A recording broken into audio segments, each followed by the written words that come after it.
B24 Assam এনিৰ বাতৰি পাছতেই তীব্ৰ প্ৰতিক্ৰিয়া। দক্ষিণ শালমৰাত সহকাৰী অধ্যাপকক আক্ৰমণ কৰা 3 অভিযুক্তক গ্ৰেপ্তাৰ।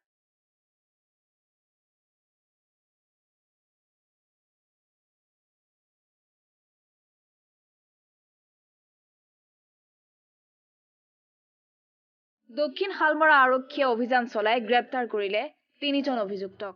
গ্ৰেপ্তাৰ ৰিজাউল হক, সাহা আলম ইছলাম আৰু ফজৰ আলী।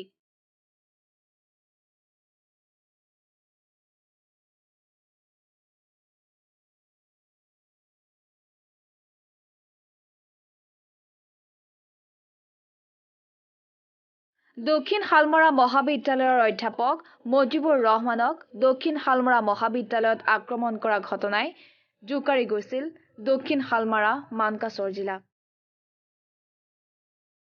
উক্ত ঘটনা সন্দৰ্ভত সহকাৰী অধ্যাপক মজিবুৰ ৰহমানে দক্ষিণ শালমৰা আৰক্ষী থানাত দাখিল কৰিছিল এজাহাৰ।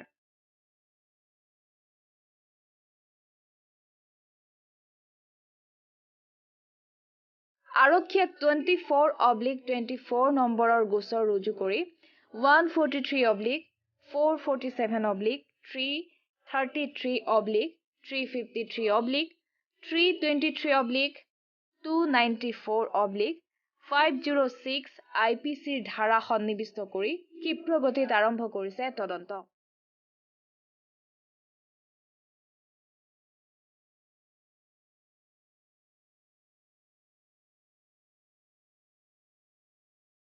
Bureau report B24 Assam north east.